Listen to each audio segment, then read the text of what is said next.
ilmu ekonomi. Bila pada kesempatan saat ini saya lagi melaksanakan ujian tengah semester berbasis online dengan mata kuliah ekonomi transportasi yang dimentori atau didoseni oleh Bapak Hari Setia Putra SPMSI. Untuk waktu ujian ini, jurnal yang akan saya presentasikan yaitu dengan judul Model Simulasi Sistem Transportasi Polandia sebagai alat untuk mengembangkan transportasi berkelanjutan. Sebelumnya jurnal ini sudah terdaftar di ISSN dengan nomor 08669546.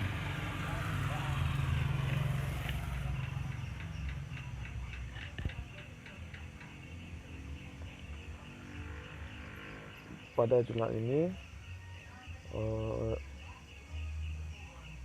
ada 6 pembagian. Yang pertama yaitu perkenalan, yang kedua pembahasan tentang asumsi untuk model sistem transportasi yang berkelanjutan, yang ketiga kriteria untuk menilai distribusi lalu lintas dalam hal merancang sistem transportasi yang berkelanjutan, yang keempat model simulasi sistem transportasi Polandia, yang kelima eksperimen implementasi model di PTV Visum, yang keenam kesimpulan. Pada saya akan memberitahu dan menjelaskan untuk abstrak pada jurnal ini. Sebelumnya makalah ini menyajikan fitur model simulasi sistem transportasi prokologi pada contoh Polandia. Model ini kemungkinan eksperimen dan kesimpulan komputarisasi tentang pembagian moda transportasi dan emisi polusi dalam sistem transportasi nasional. Unsur-unsur tertentu dari model ini dicirikan jaringan transportasi untuk berbagai moda, stok kendaraan, model permintaan untuk angkutan penumpang dan barang, dan mekanisme distribusi arus material dan penumpang ke dalam suatu jaringan. Karakteristik yang menjelaskan infrastruktur kendaraan dan senyawa berbahaya dari gas dikeluarkan oleh kendaraan atau transportasi tersebut. Pada tahap perkenalan ini itu ada beberapa kotak-kotak yang terdiri dari 5 kotak. Yang pertama, gagasan untuk mempromosikan pembangunan berkelanjutan diadopsi pada tahun 1987 ketika Komisi Dunia untuk Lingkungan dan Pembangunan di Perserikatan Bangsa-Bangsa menerbitkan sebuah laporan, yang mana laporan itu mencatat bahwa pemeliharaan keadaan ekonomi yang memadai ditentukan dengan menjaga tingkat kesejahteraan yang tinggi masyarakat pada saat itu. Pencapaian keadaan ekonomi ini memungkinkan melalui pengenalan prinsip-prinsip pengelolaan pembangunan berkelanjutan yang memenuhi kebutuhan dasar generasi sekarang tanpa mengorbankan kemampuan generasi mendatang untuk memenuhi kebutuhan mereka sendiri. Konsep pembangunan berkelanjutan di tahun-tahun berikutnya telah memodifikasi beberapa kali oleh Perserikatan Bangsa-Bangsa atau disingkat dengan PBB. Salah satu modifikasi disajikan dalam Laporan Persatuan Internasional untuk Konservasi Alam atau IUCN. Pembangunan berkelanjutan adalah untuk memaksimalkan keuntungan bersih dari pembangunan ekonomi sambil melindungi dan memastikan rekreasi atas kegunaan dan kualitas sumber daya alam dalam jangka panjang. Ekonomi pembangunan tidak hanya berarti meningkatkan pendapatan per kapita, tetapi juga meningkatkan unsur-unsur kesejahteraan masyarakat lainnya. Juga harus mencakup kebutuhan. Jadi pada ekonomi pembangunan ini kita tidak mencangkup pada semua ekonomi, tapi kita lebih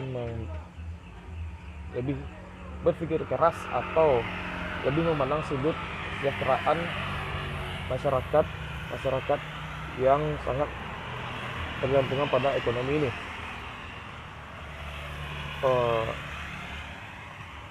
Konsekuensi dari gagasan yang diusung oleh World Commission on Environment and Development adalah pengakuan pembangunan berkelanjutan sebagai salah satu tujuan utama kebijakan untuk ditempuh oleh Uni Eropa. Alasan yang melaksanakan jenis kebijakan ini ada 4, yaitu yang pertama, ketergantungan berlebihan pada bahan bakar fosil yang mengancam keamanan ekonomi, berdampak negatif terhadap lingkungan dan masyarakat. Yang kedua, meningkatnya permintaan akan sumber daya alam meningkatkan tekanan terhadap lingkungan.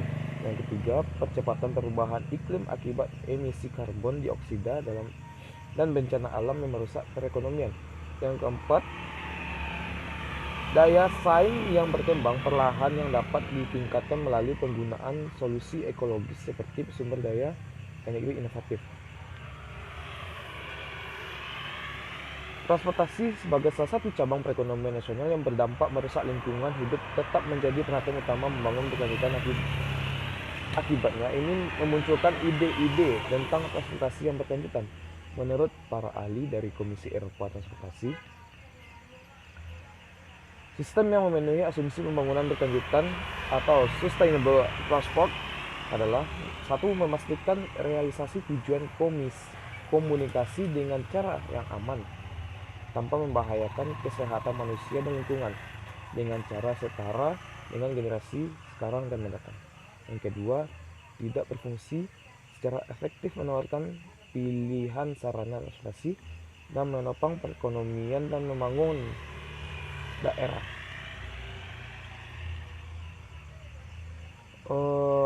Masalah transportasi sayangnya Polandia belum mencapai keseimbangan dalam pengembangan sistem transportasi.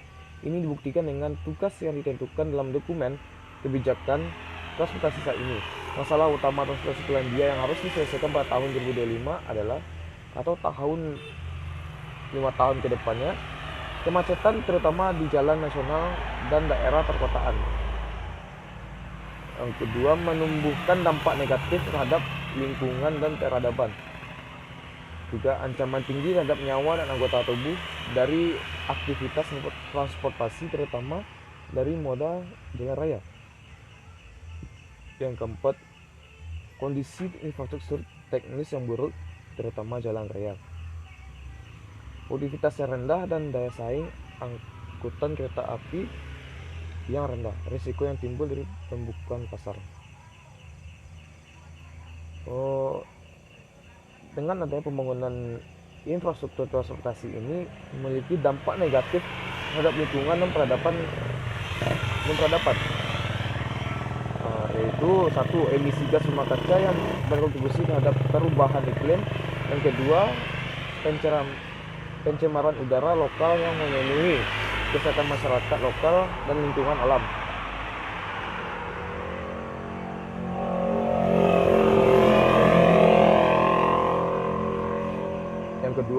Pembahasan yang kedua yaitu asumsi untuk model sistem transportasi yang berkelanjutan.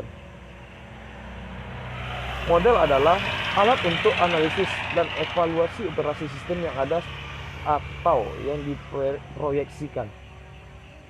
Model harus memetakan properti sistem yang penting dari sudut pandang penelitian. Menurut sifat dan tugas yang dilakukan oleh sistem transportasi, perlu untuk memasukkan elemen dan fitur model seperti database jenis kendaraan yang digunakan untuk realisasi tugas pengangkutan. Yang kedua, struktur hubungan transportasi antara node transportasi yang mewakili koneksi yang ada atau database. Dari teknis dan ekonomis, karakteristik sarana transportasi dan infrastruktur yang mewakili properti nyata dan aktual atau berasal dari basis data yang ada.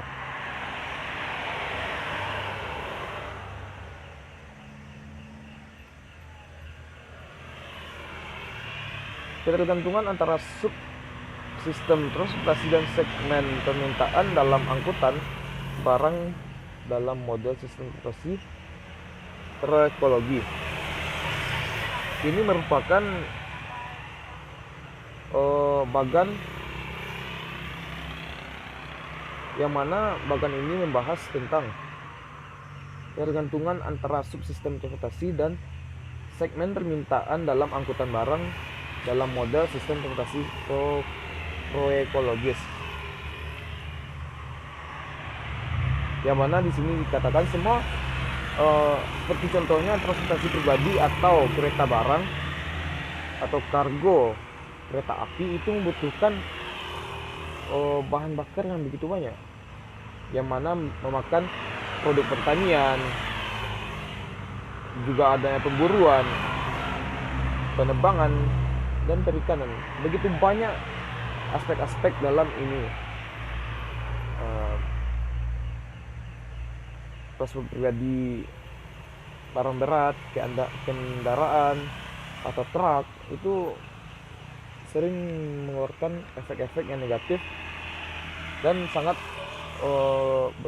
bergantung pada alam.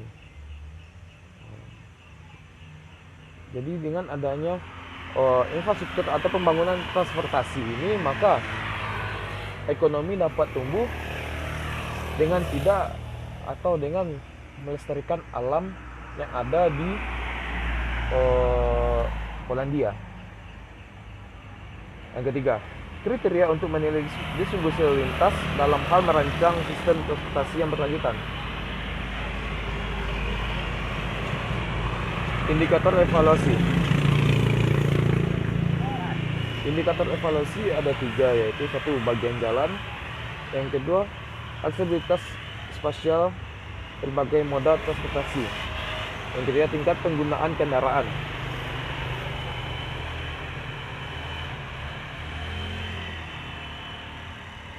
Indikator penilaian kualitas transportasi dari sudut pandang kecelakaan. Transportasi yang ada banyak mengandung unsur-unsur kecelakaan, karena disebabkan oleh jalan atau ketidakjelasan dari pengguna transportasi tersebut. Ketiga, indikator penilaian, yaitu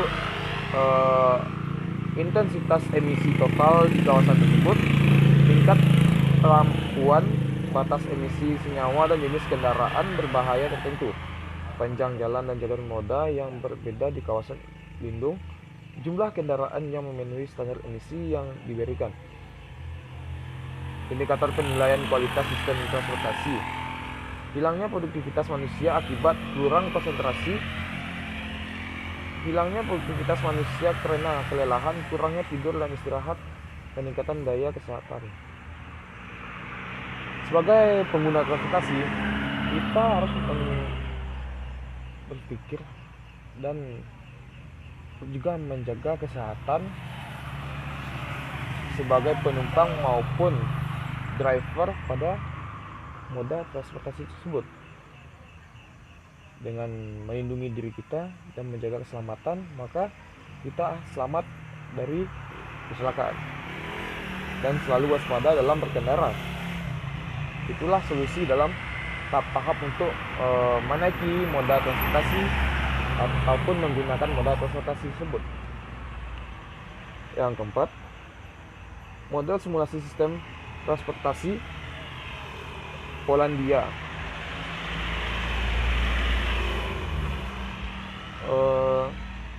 Model simulasi sistem transportasi Polandia mengupayakan sistem transportasi yang berkelanjutan didasarkan pada perancangan dan pengorganisasian yang tepat. Ini berarti pencapaian atau mencapai pengorganisasian arus material dan penumpang pada alokasi sumber daya tertentu, mengurangi kesulitan dalam akses ke sistem bagi pengguna sekaligus, mengurangi kemacetan dan beban sekali lingkungan yang berlebihan. Untuk mendukung perkembangan sistem transportasi yang berkelanjutan, model sistem transportasi Polandia dikembangkan di PT Visum,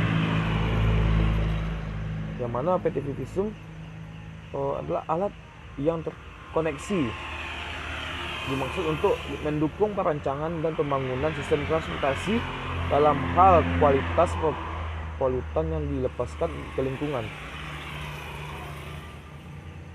yang dilepaskan oleh pengguna ke lingkungan, yaitu peserta lalu lintas yang bergerak melalui jaringan transportasi. Model sistem transportasi yang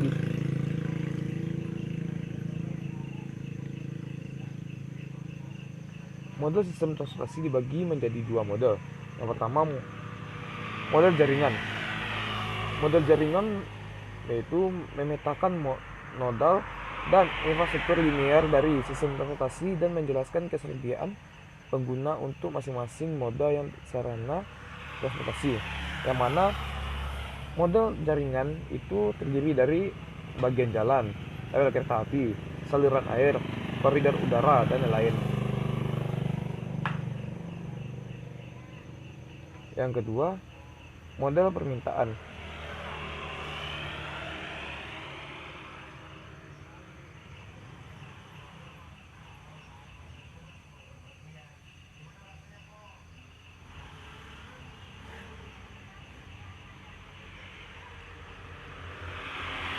Model permintaan yaitu berisi informasi tentang kebutuhan angkutan barang dan penumpang pada segmen permintaan tertentu dan dengan alokasi spasial dari permintaan tersebut. Area komunikasi. Model jaringan mencakup jalan nasional dan provinsi dan rel kereta api serta jalur perairan, kedalaman, dan koridor udara. Untuk membangun model pembangunan sistem transportasi yang berkelanjutan juga diperlukan karakteristik sarana angkutan dari berbagai moda yang digunakan untuk memindahkan penumpang dan kargo. Model tersebut memperhitungkan jumlah jenis kendaraan sepeda motor, mobil, bus, truk, dan van, beberapa unit listrik, serta kereta yang dilengkapi dengan lokomotif listrik dan diesel. Selain itu, model dilengkapi dengan fungsi yang mendeskripsikan emisi dan pola tertentu.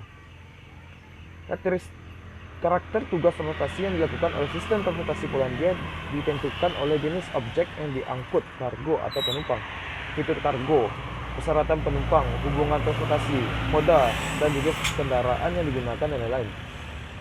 Ukuran tugas transportasi merupakan fungsi dari dua faktor utama: permintaan transportasi yang dilaporkan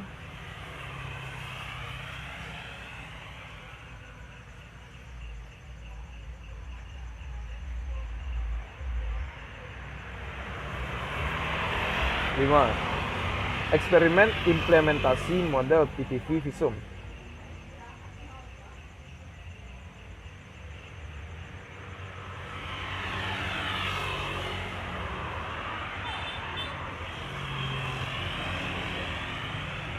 Untuk memeriksa ketepatan dari sebuah model dari lingkungan ramah menyangkut sistem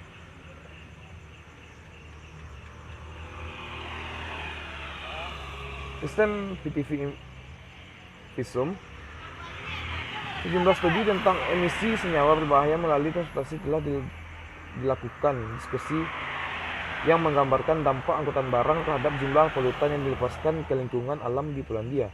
Penelitian menganalisis polusi yang ditimbulkan oleh truk yang ditempatkan di jaringan transportasi sesuai dengan karakteristik atau kriteria waktu pengangkutan minimal, kriteria jarak total minimal, dan kriteria biaya transportasi.